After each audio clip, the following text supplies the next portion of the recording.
estudo em Ruth, que nós começamos na semana passada, não, né? A gente estava dando continuidade, né? Quando não conseguimos, né? Semana passada tivemos um probleminha com a internet.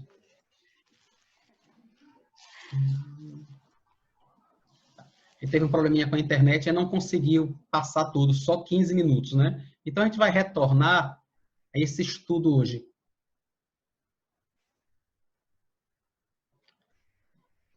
Ruth, o capítulo 4, né?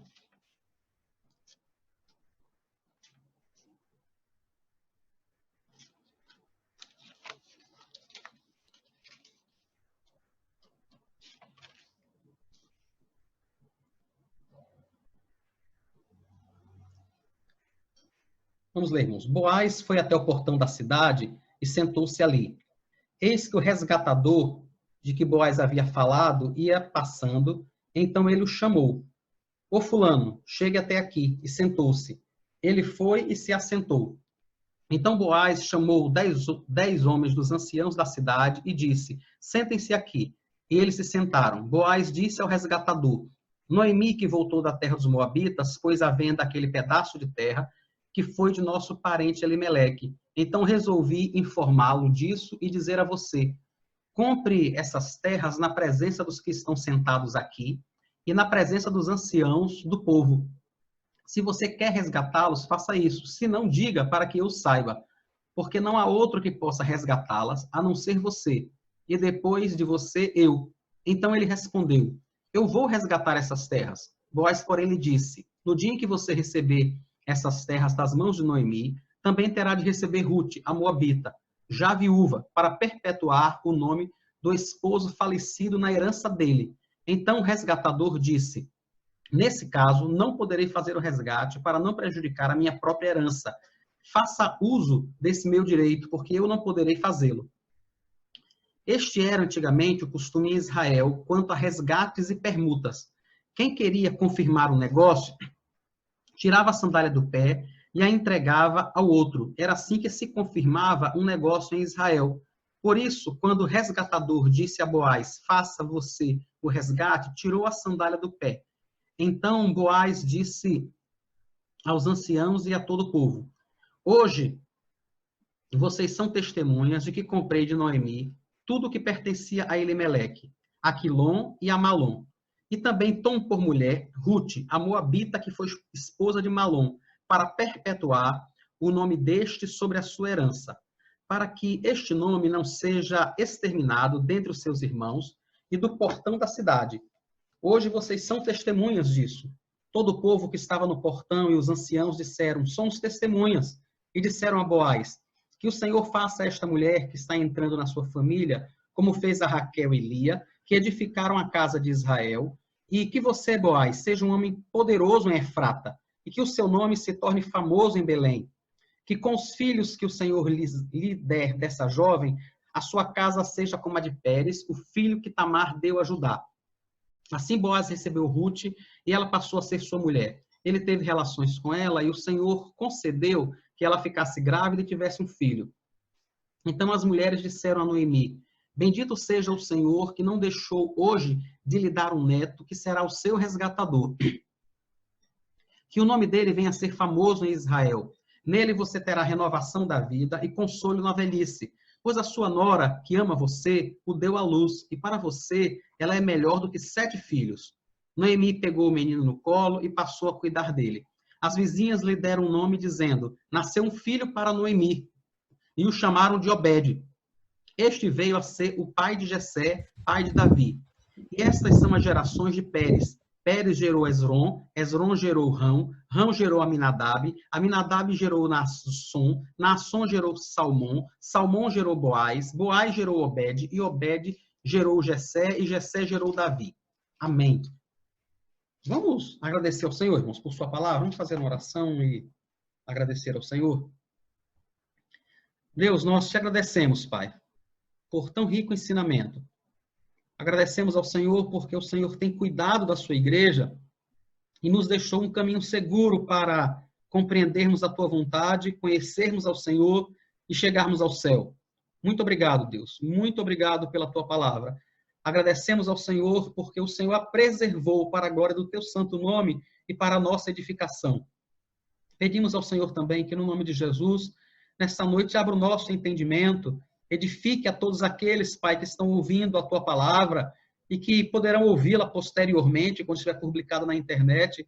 Traz iluminação, Senhor, ao nosso coração, para que possamos ser edificados pelo Senhor. Nós te oramos agradecidos no nome de Jesus. Amém. Irmãos, nós vimos na semana antepassada, né, que Noemi tinha bolado um plano para poder dar um empurrãozinho, né, arrumar a relação entre Boaz e Ruth.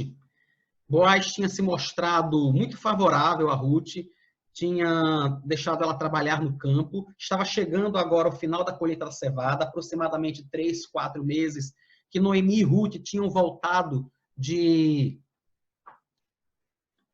Moabe, né? Estavam em Belém, tinha 3 a 4 meses que elas tinham voltado, e nesse momento, agora, que está terminando a colheita, depois de praticamente 4 meses de conhecimento, de contato entre Boaz e Ruth, Noemi bola um plano e diz assim: Ruth, façamos o seguinte, está chegando o final, você põe uma roupa, põe um perfume, tome um banho e vá para a festa de comemoração pelo fim da colheita, veja onde Boaz vai deitar, deite perto dele, descubra os pés dele, ele vai acordar no meio da noite por causa disso, e você vai poder dizer a ele quem você é. A partir daí, deixa que ele toma conta, deixa que ele resolve o que fazer. Ruth segue quase todo aquilo que foi traçado por Noemi, com exceção de que no momento em que Boaz acorda no meio da noite e percebe que tem uma pessoa sentada ali, ele pergunta quem é a pessoa. Preciso levar em conta que eles estão dentro de uma área fechada, não havia iluminação elétrica, não havia nenhum candeeiro aceso, certamente. A iluminação da lua não era suficiente, então ele não consegue ver. Apenas tem uma pessoa deitada perto dele, ele pergunta quem é, e a pessoa se identifica e diz: eu sou Ruth, a sua serva. E naquele momento, então, ela extrapola um pouco o plano de Noemi, e ela diz a ele: olha, lance sua capa sobre mim, porque você é meu resgatador. O que ela está fazendo, irmãos, na realidade, é uma proposta de casamento a Boaz. Ele, apesar de estar no meio da noite, eu acho que ele não tinha deitado pensando em responder uma proposta de casamento, ou mesmo em receber uma proposta de casamento no meio da madrugada, né? Mas ele responde, capítulo 3, versículo 10 de Ruth, mostra a resposta dele. Ele diz assim: que você seja bendita do Senhor, minha filha. Você se mostrou mais bondosa agora do que no passado, pois não foi procurar um homem mais jovem, fosse rico ou pobre. Ele se mostra feliz, contente pela escolha que Ruth faz de se casar com ele, mas ele diz a ela: olha, eu tenho interesse em ficar com você, eu tenho interesse em me casar com você, mas entenda que tem um resgatador antes de mim. Alguém tem prioridade antes de mim nesse processo de resgatar você, sua sogra e as terras dela. Ele disse: então, você fica aqui até amanhã de manhã você vai para sua casa e eu vou resolver essa questão. Quando está amanhecendo o dia, irmãos, Boaz dá a Ruth 36 quilos de cevada.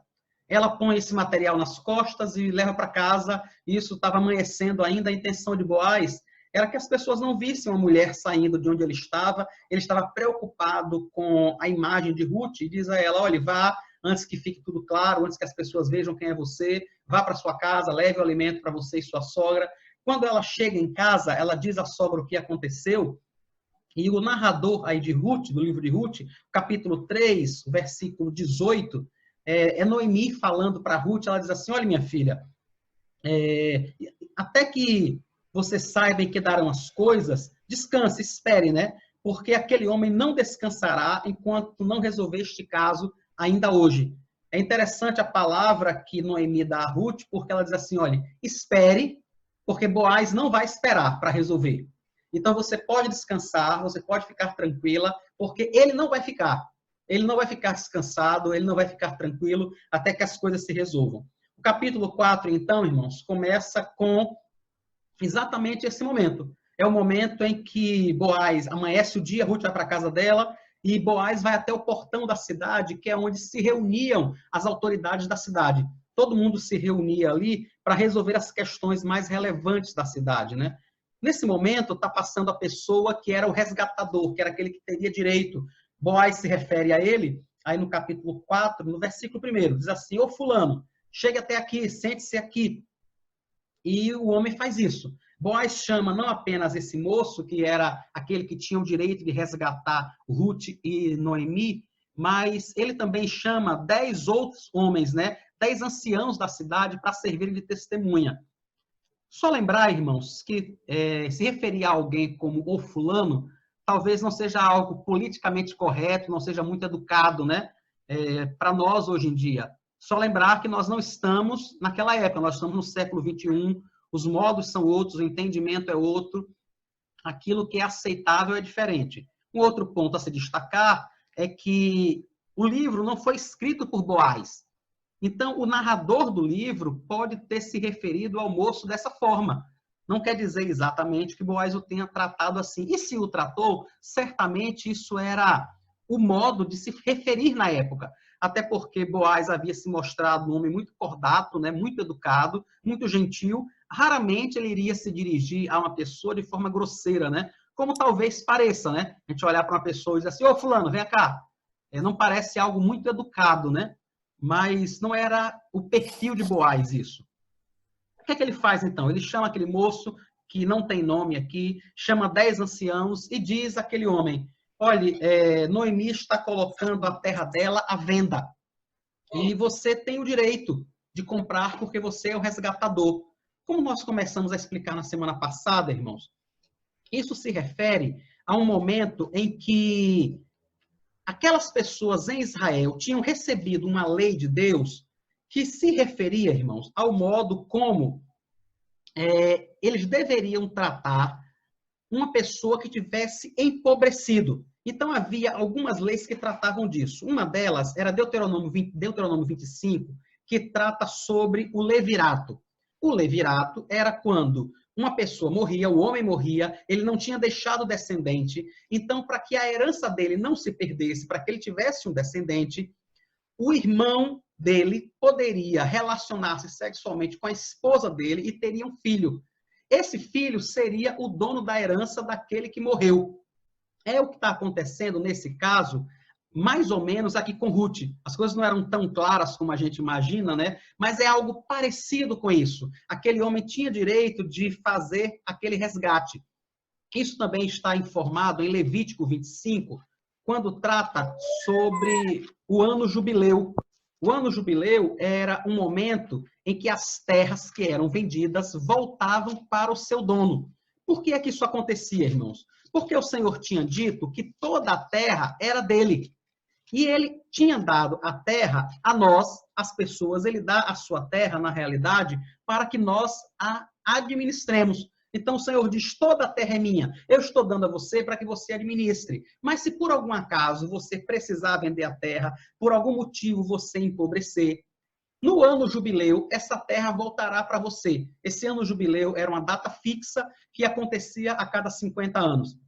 Então, quando você vendia uma terra que estava fora da área murada da cidade, essa ideia de que a terra retornaria para a pessoa acontecia apenas com terras rurais.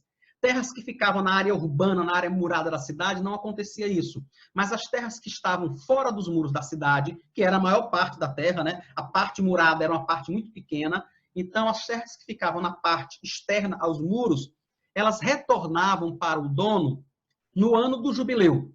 Então, o ano do jubileu foi 1900, por exemplo, o próximo jubileu seria 1950.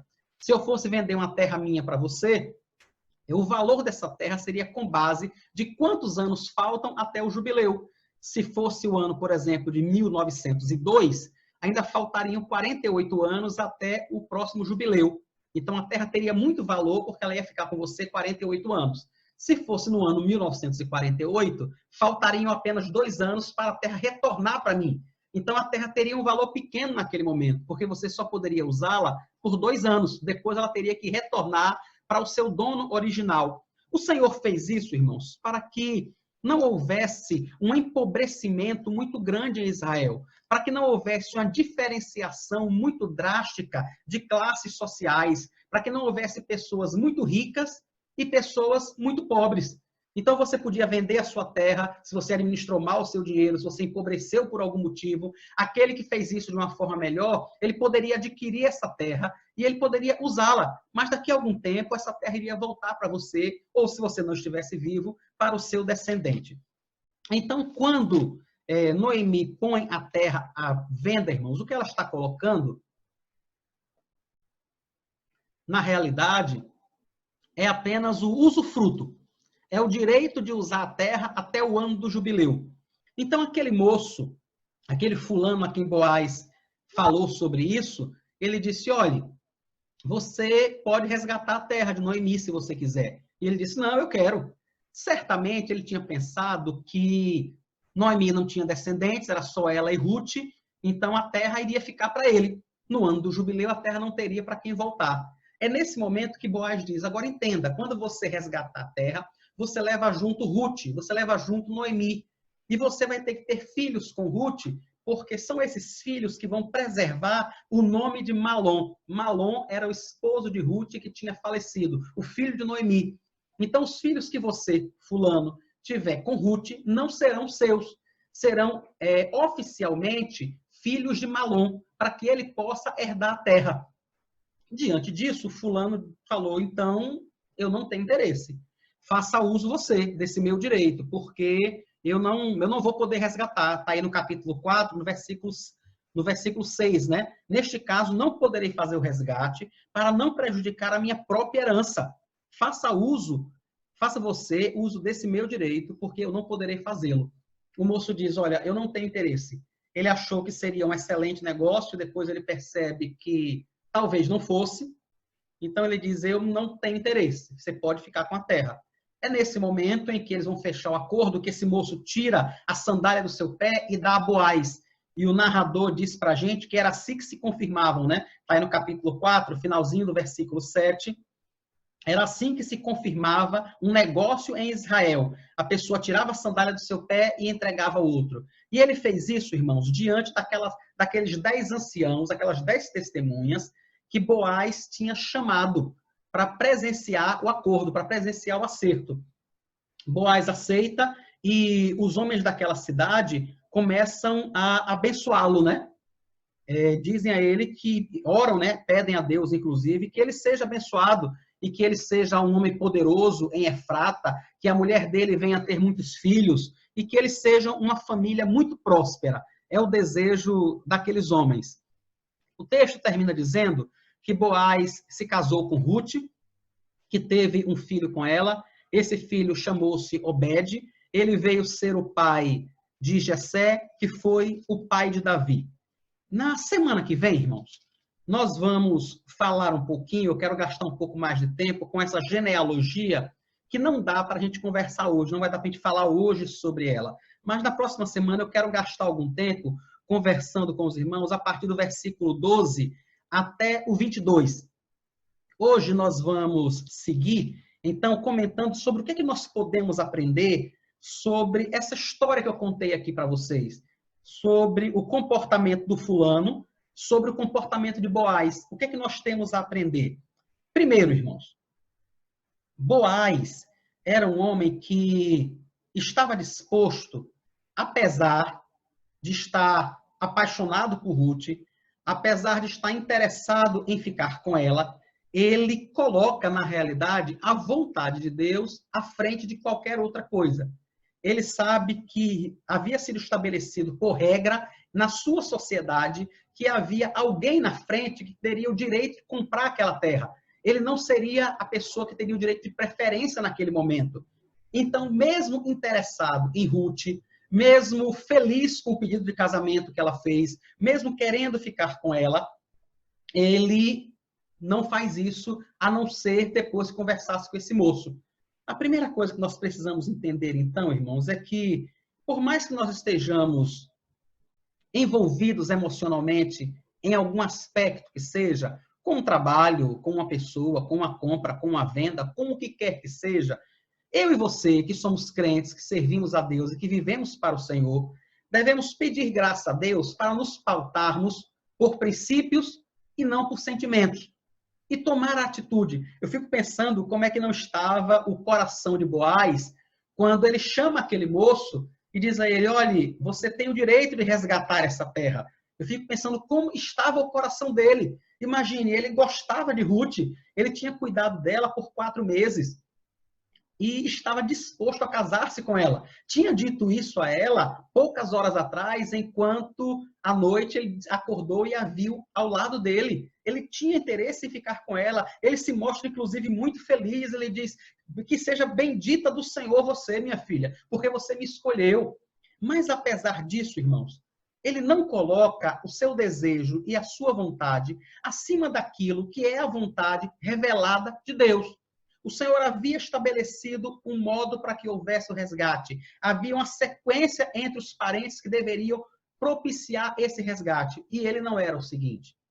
Então, eu e você precisamos agir dessa forma também, como filhos de Deus.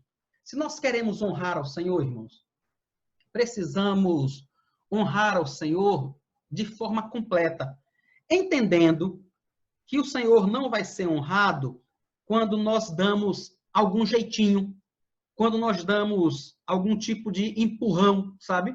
Para fazer com que a glória de Deus pareça maior ou coisa parecida.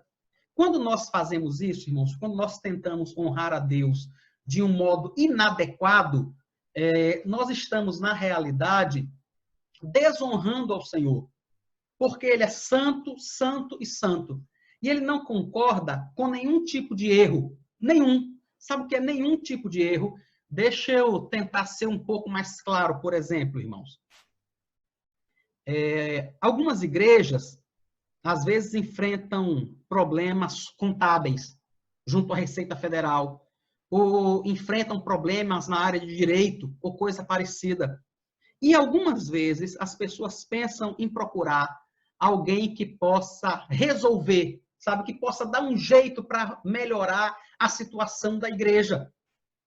Só, irmãos, nós não podemos fazer isso. Nós não devemos fazer isso. Isso não glorifica a Deus, isso não honra ao Senhor. Eu sei que nós vivemos em um mundo de pecado, eu sei também que o mundo perfeito acabou em Gênesis 3, eu não tenho a menor dúvida disso, mas eu e você que conhecemos a Cristo, precisamos fazer todo o esforço do mundo, todo o esforço que a gente puder, para que a gente possa honrar ao Senhor e honrar o Rei, ou seja, honrar a legislação que foi estabelecida. Quando Paulo escreve aos Romanos, no capítulo 13, ele fala que nós devemos nos submeter a toda a autoridade. Era isso que Boaz estava fazendo. Havia uma autoridade que estabeleceu que não era a vez dele de se casar com Ruth antes que ele oferecesse aquela outra pessoa. E ele fez isso. Eu e você, e a igreja principalmente, precisa fazer isso, irmãos. A igreja, como instituição, não deve agir de forma incorreta. Eu e você, como pessoas, não devemos agir de forma incorreta, agindo numa área cinzenta, sabe? Eu sei que às vezes a gente erra, eu sei disso. A gente não é perfeito, não, irmãos. Eu não sou perfeito, sei que você também não é. Mas nós precisamos lutar contra isso. A gente não precisa nos tranquilizar nossa consciência, tentando dizer que o que a gente fez não foi tão errado assim. Por exemplo, Boaz poderia dizer assim, eu gosto de Ruth, eu amo essa moça, ela me ama também. Se eu a entregar a outra pessoa, quem disse que ele vai cuidar dela? Quem disse que ele vai fazer por ela o que eu tenho interesse em fazer? Então ele se entende como aquele que queria cuidar de Ruth. Mas o que ele entende de verdade, e é isso que a gente precisa entender também, que quem cuida de Ruth, em última instância, é Deus. E que Boaz não poderia cuidar de Ruth se para isso ele tivesse que quebrar a regra, ele tivesse que quebrar a legislação, que é a vontade de Deus, irmãos. Então, o que ele faz? Mesmo gostando de Ruth, mesmo amando, mesmo querendo cuidar, ele entende que quem cuida de Ruth de verdade é Deus. Eu preciso, acima de tudo, amar a Deus, muito mais do que eu amo a Ruth.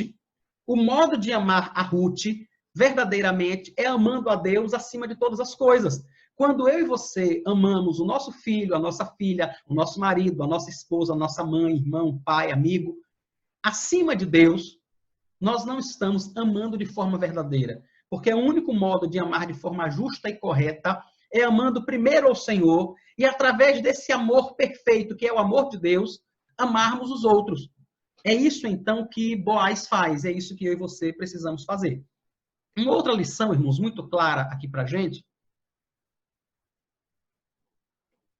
que nós precisamos perceber, é que a legislação a respeito do resgate da propriedade foi dada por Deus para amparar o pobre, para amparar aquele que não tinha condições de se manter. Houve uma divisão da terra, irmãos. Quando eles entraram na terra, o Senhor dividiu a terra entre todas as tribos e os chefes das tribos dividiram entre as famílias. Então, cada um tinha o seu pedaço de terra. Mas é verdade que algumas pessoas administram bem os seus bens e outras não. Então, por conta disso, algumas pessoas conseguiam ter uma situação financeira melhor do que outras. Algumas chegavam até a precisar comprometer a sua própria terra, que era o bem mais precioso que eles tinham. Era de onde eles comiam, irmãos. Nós estamos falando de uma comunidade completamente agrária, completamente. Então, eles viviam da terra. Quando eles vendem a terra, eles não estão apenas vendendo um lugar onde eles possam morar, mas era o meio de subsistência deles. É isso que eles estão vendendo. Quando o Senhor estabelece, então, em Levítico 25, o ano jubileu, nesse mesmo capítulo, Levítico 25, ele estabelece também leis a favor dos pobres, leis a favor dos escravos. Isso está em Deuteronômio, ou em Levítico 25, aí a partir do versículo 35, tem leis a favor dos pobres, e no versículo 39, leis a favor dos escravos. Ou seja, esse capítulo todo visa proteger aquele que, por alguma razão, está numa condição de fragilidade econômica. É isso que esse capítulo quer fazer. É isso que a ideia de resgatar servia. É para isso que servia também a lei do levirato, quando o irmão iria gerar descendência para o seu irmão que tinha falecido. O objetivo, irmãos, não era lucrar. Não era. O objetivo era ajudar. É isso que esse fulano não entende. Quando Boaz diz a ele assim, olha, Noemi está vendendo a terra. Ele, opa, me dê para cá, eu quero. Eu tenho interesse em ficar com a terra. Mas quando ele diz, você vai levar junto Ruth, porque você precisa suscitar descendência a Malom. Aí ele diz, epa, pode parar. Aí eu já não quero. Não é um bom negócio para mim. Eu vou investir nessa terra, eu vou cuidar dela, e daqui a pouco, aqui não diz quanto tempo faltava para o ano jubileu, mas aquele homem entendeu que ele iria cuidar da terra, e daqui a pouco a terra seria devolvida a um herdeiro de Malom, e ele ia perder o seu investimento. Ele diz, então, não quero não. E aí é quando ele diz a Boaz, faça uso do direito você. O direito é meu, mas faça uso do direito você. Eu não tenho interesse. Ele tira a sandália e entrega a Boaz. Por que é que ele faz isso, irmãos? Porque ele não tinha entendido o espírito do ano jubileu. Ele não tinha entendido o que é amor ao próximo, o que é cuidado com o próximo. Ele estava aqui, irmãos, na condição que algumas pessoas se colocam em algum momento. Não sei se você já ouviu falar de alguém vendendo um carro, por exemplo, por um preço muito abaixo do valor de mercado, porque a pessoa precisa de dinheiro para socorrer um filho que está doente, para pagar a prestação do apartamento que está vencido e que o agente financiador está ameaçando de tomar, ou coisa parecida. Então, a pessoa, com pressa de pagar a dívida que tem, de comprar remédio, de pagar o tratamento de saúde, ele está disposto a vender um bem que ele tem, um patrimônio, uma casa, um carro, um apartamento, um terreno, alguma coisa, por um preço menor. E nessa hora, ainda chegam uns carniceiros para oferecer menos ainda. Ainda chega gente que diz assim, rapaz, essa é a oportunidade. Fulano está ruim, vamos chegar junto. Vamos agora baixar mais ainda porque ele precisa. Irmãos, isso é o espírito do mundo. Isso é o espírito de Satanás, é o espírito das trevas. Não é o espírito de alguém que conhece a Cristo, que vê o outro, na realidade, numa situação difícil, já vendendo o seu imóvel, o seu carro, o seu patrimônio por um valor menor. Ele nem queria vender. Está vendendo por um valor menor do que o que vale no mercado, para ele poder sair de uma situação difícil. Aí vem o outro e pisa mais ainda. Não, só ofereço tanto. Só ofereço tanto. Era esse espírito que esse fulano tinha. Ele disse, eu não quero essa terra. Eu não vou querer uma terra que só vai me dar prejuízo depois. Se eu não puder lucrar, não faz sentido.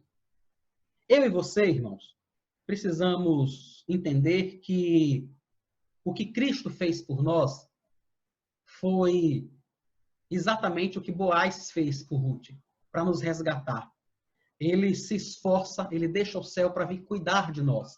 Eu e você precisamos pedir a Deus que nos dê graça para entender que nós devemos ajudar aquele que está numa situação de fragilidade, quer seja emocional, quer seja financeira, quer seja de saúde, seja lá qual for. Quando o Senhor conta a parábola que a gente chama de parábola do bom samaritano, né? Aquela parábola é perfeita, é maravilhosa. Um fariseu chega e diz assim, Senhor, quem é o meu próximo? E aí Jesus diz, olha, tinha um homem que estava descendo de Jerusalém e ele é assaltado no meio da estrada e ele fica caído lá. Aí passa por ele um levita, e um levita era tido em alta conta, né, irmãos, em Israel. Um levita era alguém que trabalhava no templo, que tinha várias e várias atividades. Ao contrário do que muita gente pensa, né? As pessoas hoje em dia pensam que levita era apenas um cantor, né? Uma classe de cantores. Mas os levitas faziam tudo. Eles cantavam, eles carregavam o templo, eles limpavam, eles arrumavam. O levita era alguém que estava trabalhando no templo o tempo todo. Passa um levita, vê aquele homem caído e passa ao largo. Daqui a pouco passa também um sacerdote, vê aquele homem caído e não vai lá ajudar. Por que o levita não vai? Por que é que o sacerdote não vai? Talvez porque aquele homem pudesse estar morto. E se aquele homem estivesse morto e eles tocassem num cadáver, eles não poderiam trabalhar naquele dia no santuário. E se eles não fossem trabalhar, eles não iam receber o pagamento por aquele dia. Então, veja, por causa do pagamento que eles poderiam receber, eles talvez pudessem perder dinheiro se aquele homem estivesse morto e eles fossem tocar. Eles passam ao largo, deixam o homem lá. Mas está passando também um samaritano. O samaritano, irmãos, era alguém odiado pelo povo de Israel. Outro dia a gente conta a história da separação entre o povo judeu e os samaritanos, né? Mas os samaritanos tinham uma rixa com os judeus com os samaritanos, um não gostava do outro. E aí Jesus está contando essa história para um judeu e ele diz, olha, é o samaritano que passa, vê aquele homem caído e vai lá ajudá-lo. Ele cuida das feridas dele, põe ele no lombo do seu animal, leva até uma estalagem, deixa ele lá e ainda paga pelos dias que ele vai estar lá e diz ao moço da estalagem, cuide dele. Se precisar de mais alguma coisa, quando eu voltar eu lhe dou. Jesus termina a parábola perguntando àquele homem que o interrogou, quem é o próximo desse homem? E eu fico imaginando aquele judeu cumpridor da lei, né? Ele engolindo seco, quase sem querer falar, para dizer assim, samaritano. Quem é o samaritano? Porque ele não gostava do samaritano, mas foi o samaritano quem foi o próximo daquele homem, quem viu a situação que aquele homem estava e foi ajudar. É isso que eu e você precisamos fazer se nós tivermos condição. Uma pessoa está vendendo o seu carro para pagar o imóvel. Em nome de Jesus, não vá pisar mais. Não vá oferecer a essa pessoa um valor abaixo do mercado, se você pode pagar aquilo que é valor de mercado. Aí você vai dizer assim, mas pastor, eu vou tomar prejuízo. Que prejuízo que você vai tomar, rapaz? Você vai estar abençoando a vida de alguém. Lembram daquele jovem rico, quando procurou o Senhor Jesus e disse, mestre, o que é que eu vou fazer para eu herdar a vida eterna? E o Senhor diz, você já cumpre os mandamentos? Ele, eu cumpro tudo. Eu cumpro todos os mandamentos. O Senhor diz, então só lhe falta uma coisa. Pegue os seus bens, entregue aos pobres, me siga e eu vou lhe dar um tesouro no céu. Aquele moço amava os seus bens e resolveu que não iria de jeito nenhum entregá-los, que não iria se desfazer de seus bens e seguir ao Senhor de jeito nenhum. E ele perde um tesouro no céu para poder manter o seu dinheiro aqui. É isso que eu e você não podemos fazer. Quando nós compramos algo de alguém que está numa situação dessa, por exemplo, eu não estou dizendo que você pagar um preço superior ao que está no mercado, mas para que você pague aquilo que é justo, para que eu e você não nos aproveitemos da situação de fragilidade de alguém, sabe? Alguém que está precisando, em especial, irmãos, no momento desse de pandemia, num momento tão difícil desse para toda a humanidade, como nós nunca passamos. O último momento que a humanidade enfrentou algo parecido com isso foi há 100 anos atrás. Então, nesse momento, a gente precisa de gente que não pense como esse homem, sabe? Que não pense assim, não, eu só quero se for me dar lucro. Eu só quero se for me dar vantagem. É só assim que eu quero. A gente precisa pensar em ajudar, irmãos. Pensar em socorrer alguém que realmente precisa. Uma outra coisa uma outra lição, né, que nós podemos tirar desse texto, é que se nós não fazemos o bem, como Boaz fez, nós estamos cometendo pecado. Vejam, não é apenas não fazer o que é certo. É, na realidade, pecar contra Deus. Quando nós sabemos que devemos fazer o que é certo, sabemos que devemos fazer o bem e não fazemos, diz a palavra de Deus, nós estamos pecando. Então, aquela pessoa, aquele levita, aquele sacerdote que passaram e viram um homem caído à beira da estrada e passaram de longe e não se envolveram, eles estão pecando. Eles estavam pecando. Eles tinham condições de fazer alguma coisa, irmãos. Tinham condições, mas não fizeram. Eles se esquivaram. Quando eu e você nos esquivamos de fazer um bem que está ao nosso alcance, nós estamos pecando também. Nós estamos desagradando a Deus. Eu queria, por fim, terminar lendo para você o exemplo máximo de quem fez isso por nós e de quem nos ensinou como deveríamos proceder numa situação dessa. A segunda carta de Paulo aos Coríntios, capítulo 8, e o versículo 9. Segunda carta de Paulo aos Coríntios, capítulo 8, versículo 9.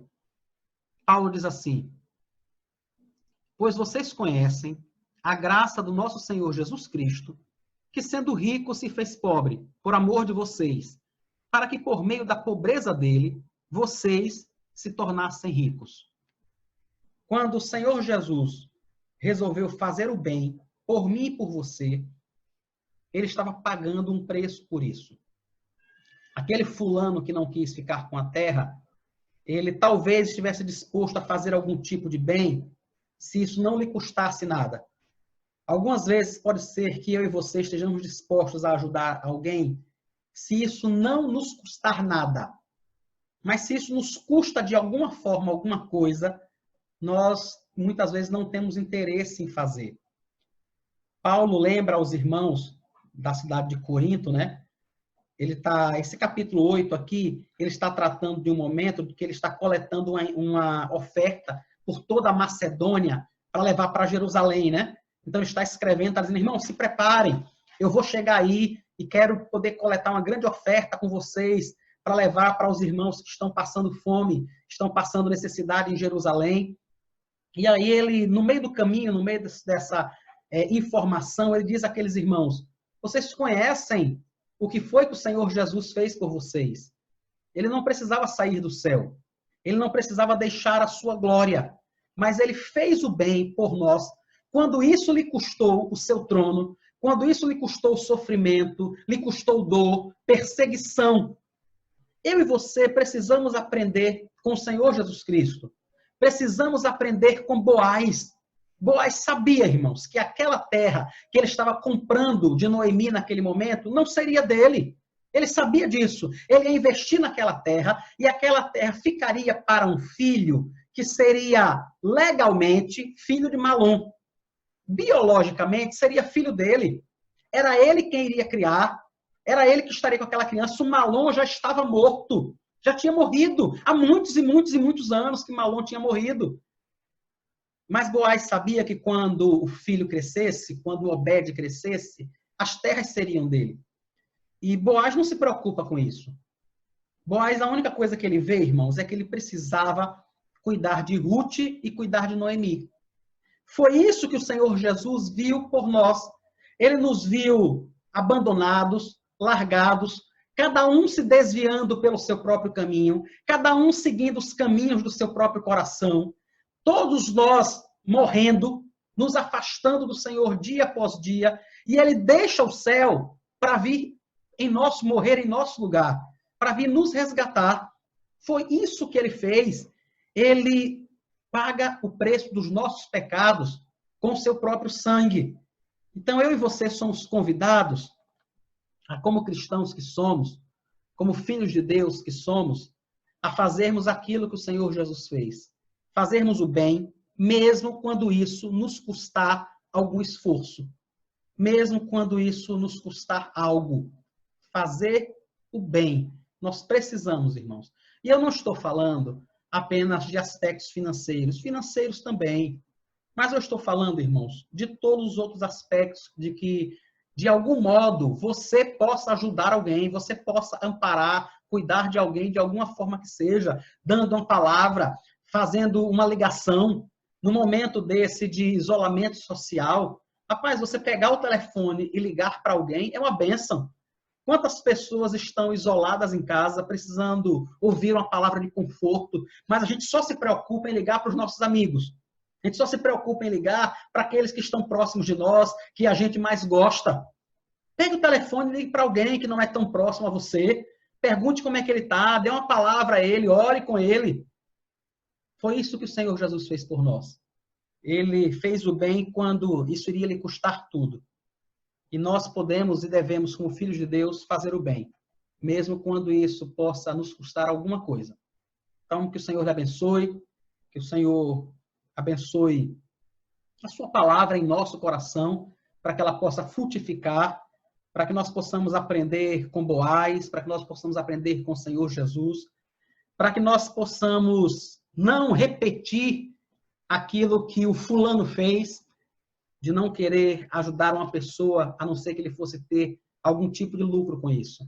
Que o Senhor tenha misericórdia de nós, que o Senhor nos ampare e que o Senhor nos sustente.